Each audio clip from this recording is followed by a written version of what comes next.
नाम ही नाम है जो कुछ है हकीकत के सिवा।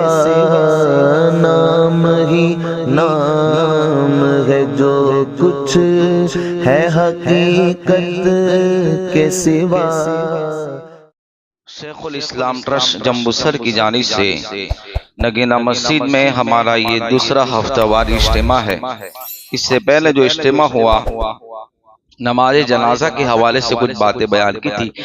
अब कब्र की दफन के हवाले से कुछ बातें समाप्त करी। मसाइल, मैयत को दफन करना ये फर्ज किफाया है, यानी एक ने भी शिरकत कर ली, दफन कर दिया तो सब गुनाह से बरी हो जाए। तो इसको कहते हैं फर्ज किफाया। एक ने कर लिया तो सबसे जो है, जैसे एहतिकाफ का मसला है कि एक ने कर लिया तो बस्ती की जिम्मेदारी उस पर होती है, इसी तरह ये भी है। जिस जगह इंतकाल हुआ उस जगह दफन न करें। क्यों? फरमाते हैं अंबिया अलैहिमुस्सलाम के लिए ये खास है कि भाई अंबिया, जैसे सरकार अलैहिस्सलाम की दफन के हवाले से मैंने माह मुहर्रम के दिनों में बताया था कि जब हुजूर का विसाल हुआ तो तशवीश थी कि सरकार को कहां दफन करें। किसी ने कहा, किसी ने कहीं कहीं जन्नतुल बकी, अलग अलग मशवरे हुए, लेकिन सरकार अबू बकर सिद्दीक रदियल्लाहु ताला अन्हु ने उस वक्त भी सब की रहनुमाई फरमाई और आपने फरमाया कि मैंने सुना है कि जहां सरकार का विसाल हो अंबिया का, वहीं उनकी कब्रें बननी चाहिए। तो ये अंबिया के लिए खास है, हम नहीं कर सकते, हम मुसलमानों के कब्रिस्तान में दफन करेंगे। आगे फरमाते हैं दफन के हवाले से, कब्र में उतरने वाले 2 या 3 हो, मुनासिब हो तो कोई तादाद खास नहीं, लेकिन फरमाते हैं बेहतर ये है कि वो नेक और अमीन हो। एक तो नेक हो और अमीन मतलब अमानतदार। मसला मतलब ये कि अगर कोई ऐसी चीज कब्र वाले की देखे तो उसको ऐब जोई करे, समझ में आया? यानी उसको छुपाए, नामुनासिब चीज को देखें तो गांव में ना करें, कब्रिस्तान के मतलब के लोगों में, अवाम में ना करें। फरमाते हैं नेक हो, अगर ऐसा नहीं है तो कोई भी उतार सकता है, लेकिन अमीन जरूर होना चाहिए, अमीन जरूर होना चाहिए। गुसल का भी यही है कि मैयत की कोई ऐसी नामुनासिब बात देखे तो फरमाया उसको छुपाए, कब्र में ऐसा आदमी उतारे। जनाजा कब्र से किबला की जानिब रखना मुस्तहब है, यानी जिस तरफ किबला हो। और मैयत को जब कब्र में उतारे तो फरमाते हैं किबला की तरफ से उतारे। इस मसले पे बहुत कम लोग अमल करते हैं। मैयत को जब हम उतारे कब्र में तो कहां से उतारे? किबला की तरफ से उतारे। जब हमारे यहाँ इस चीज पे ध्यान बहुत कम होता है, लोग इतने ही खड़े हो जाते हैं जिनको कुछ समझ में नहीं आता और चिल्लाहट होती है। बहर के इस तरह उतारे। फरमाते हैं औरत का जनाजा उतारने का मसला भी सुने तो वो महारिम हो, जो महरम है, शौहर है, बेटा है, सगा भाई है, ये लोग उतारे। अगर ऐसा नहीं है तो फरमाते हैं कि रिश्तेदारों में तो दिगर रिश्तेदार वाले ये भी ना हो, यानी दिगर रिश्तेदार वाले उतारे, ये भी ना हो, महारिम में कोई ना हो, तो फरमाते हैं कि उनको परहेजगार अजनबी उतार सकता है। परहेजगार की कैद है औरत की मैयत को कब्र में उतारने के लिए। पहला तो क्या कि महारिम हो, बेटा हो, भाई हो, शौहर हो,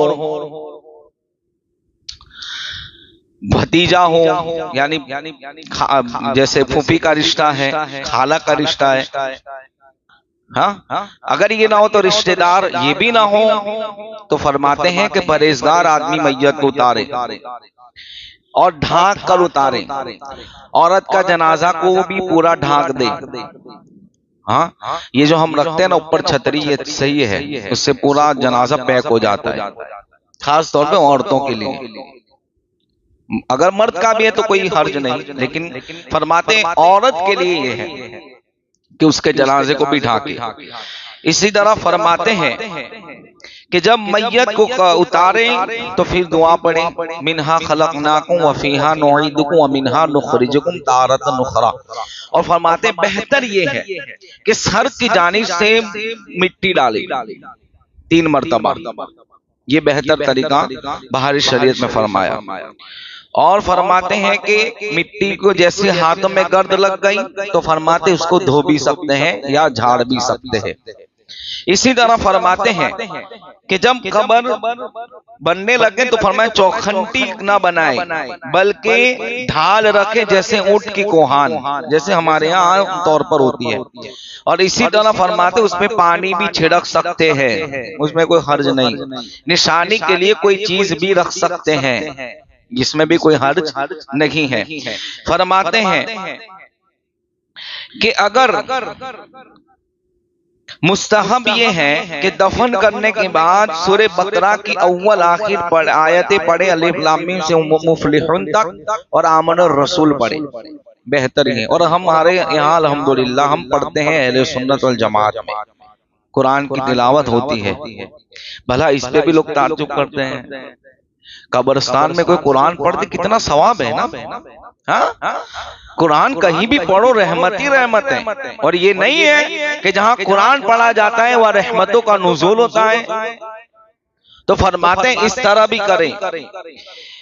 आगे फरमाते दफन के बाद कब्र के पास इतनी देर तक बैठे कि जितनी देर में ऊंट ज़बा हो जाए। ज़बा से मतलब ऐसा नहीं कि खाली जो है छुरी फिराई हलाल के, इतना टाइम नहीं। ऊंट ज़बा हो और उसका गोश्त वगैरह तकसीम कर दिया जाए, उतनी देर बैठे। फरमाया क्यों? वजह यह है कि उससे मैयत को उन्स हासिल होती है। मैयत को अकेलापन, ऐसे तो अकेला है लेकिन बाहर खड़ा है तो ये जानते कौन खड़ा है, ये भी याद रखें, एक अलग टॉपिक है। कुव्वत समाअत हो या बसारत हो, जिंदगी में जितने होते हैं इससे दुगना कब्र में होती है। बहरा यहाँ नहीं सुनता, कब्र में सुनता है। हाँ, ये इनकी ताकत होती है। रूह की परवास का मामला अलग है। तो अगर कोई इस जिंदगी को बरज़खी जिंदगी से कंपेयर करे तो जहालत और बेवकूफी है। पूरा मामला अलग है। कब्र में मैयत को सब पता होता है कि आप क्या कर रहे हैं, कौन क्या है। इसलिए तो कहा इतनी देर ठहरे कि उसे उन्स हासिल हो। फरमाया मुनकर नकीर के जवाब देने में वहशत न होगी, इसलिए कि हदीस में आया, अल्लामा जलालुद्दीन सुयूती अलैहि रहमा फरमाते हैं कि दांतों से फाड़ के हुए जमीन को चीरते हुए आते हैं। कब्र की हालत ऐसे है। तो फरमाया गया कि उसको वहशत नहीं होगी। जवाब सवाल में इतनी देर तक तिलावत कुरान, मैयत के लिए दुआ और इस्तिग़फार करे, ये दुआ करे। सवाल मुनकर नकीर के जवाब में उसको अल्लाह साबित कदमी अता फरमाता है। कितना फायदा है कि तिलावत हो, उसके लिए दुआ हो, उतनी देर ठहरे। हम अजान भी पढ़ते हैं, अजान लोग कहते हैं हर अजान के बाद नमाज होनी चाहिए। मैं कहा वाह, तो ये जो आयत हदीसों के अंदर के आग लगे तो अजान दो, बच्चा पैदा हो तो अजान दो, तो उसके बाद कौन सी नमाज पढ़ते हैं? अजान जो कलेमात हैं खुदा के, रसूलुल्लाह का जो नाम है, उसमें इतनी बरकत है, शैतान भी भागता है। बारिश ज्यादा हो तो अजान पढ़ो, बारिश ना हो तो अजान पढ़ो, आग लग जाए तो अजान पढ़ो, आंधी तूफान चले तो अजान पढ़ो, इसलिए कि अजान में बरकत है। तो इसलिए वहां अजान पढ़ी जाती है। इतनी देर हम ठहरते हैं। फरमाया वजह क्या है? तो कहा उसको उस वक्त वहशत नहीं होती। सवाल जवाब में वो मरहला बहुत कठिन होता है। सरकार फरमाते, हदीस मुझे याद आई कि ऐसा लगता है कि जैसे इंसान डूब रहा है, उस हालत में होता है वो कब्र के अंदर। तो फरमाया कि इतनी देर ठहरे। इसी तरह फरमाते हैं एक कब्र में एक से ज्यादा बिना जरूरत दफन न करना जायज नहीं है। मजबूरी हो तो अलग वस्तु है। और अगर मैयत को 2-3 मैयत को एक ही कब्र में दफन करना हो, ऐसे पोजीशन है तो एक अलग मसला है, लेकिन नहीं है तो एक करेंगे। तो फरमाया मिट्टी से उसकी दीवार बना दें अंदर और इस तरह दफन करें, एक कब्र में भी साथ नहीं। फरमाते हैं कि कब्र पर बैठना सोना, पाखाना, पेशाब करना, ये सब हराम है। कब्रिस्तान में नया रास्ता निकला हो कब्रों से तो वहां भी न जाएं। सरकार ने फरमाया उन्हें तकलीफ होती है, कब्र पे हम पग नहीं रख सकते, कब्र पे पग रख सकते नहीं। ये मेलों में ऐसा जो होता है, कब्रों पे लोग चलते हैं, नहीं देखते कौन सोया है, हमें भी सोना है। फरमाया गया एक मसला तो मैंने ऐसा पढ़ा कि अगर मैयत का फातिहा पढ़ने के लिए लोग गए, रिश्तेदार की, माँ बाप की, और कब्रिस्तान में जगह नहीं है कि वहां जा सके, खूणे में कब्र है कि वहां जा सके। ऐसा होता है ना, बहुत सी कब्रें रास्ता ही नहीं है, अंधेरा है, तो फरमाया गया वहीं खड़े रहकर ही फातिहा पढ़ ले। ये मतलब ये एहतराम है कब्र का भी, मुर्दे को तकलीफ होती है, ये चीजों से हमें बचना होगा। कब्रिस्तान में अभी तो लोगों में हमने तो हमारे कब्रिस्तान में ऐसा भी देखा कि मुसलमान गाय भैंस चराते अंदर, अभी हमने आंखों देखा है, ये हालात हो गए। अब कितना एहतियात बता कि फातिहा पढ़ने भी वहां ना जाए, दूर से पढ़ ले, रास्ता नहीं है अंदर, ना दूसरा रास्ता बनाए। हम यूं ही समझते बस मर गया दफन कर दिया, नहीं, इसके लिए जरूरी है, इसलिए कहा कोल्ड रूम में भी ना रखें। फरमाया बहुत तकलीफ होती है मैयत को, कि जिंदा जैसा तकलीफन इंसान महसूस करता है ऐसा वो भी महसूस करता है। फरमाया मक्खी बैठती है वो भी उसको रियलाइज होता है, ये भी है। तो फरमाया ऐसा भी ना करे। आखिरी मसला समाज फरमाते हैं कि अगर किसी की जमीन पर दफन किया बगैर इजाजत, छीन ली और दफन कर दिया, तो फरमाया जिसकी जमीन है अगर वो चाहे तो मुर्दा निकलवा सकता है, गुनाह नहीं होगा। फतवा आलमगीरी में भी इस मसले को लिखा है, बहार शरीयत में भी लिखा है कि नहीं दफन कर सकते, हाँ कब्रिस्तान ही में दफन कर। अब कोई ने हड़प ली और उसका कब्रिस्तान नाम दे दे तो अभी ना चले, ये वक्फ की नहीं क्या हुआ है, ये तो इसकी जमीन थी ना। हाँ उसने दे दी, ठीक है कि कब्रिस्तान में मैं देता हूँ सवाब के लिए, लेकिन अगर उसकी है कोई हड़प ले, इसके कब्जा कर ले, अगर वो चाहे तो निकाल सकता है मुर्दा, गुनाह नहीं है। कोई ऐसा नहीं कि तू गुनहगार होगा, गुनहगार हम होंगे जिसने बगैर पूछे दफन किया है। इसलिए कब्रिस्तान में वही कब्र बने जहां आम लोगों का कब्रिस्तान हो।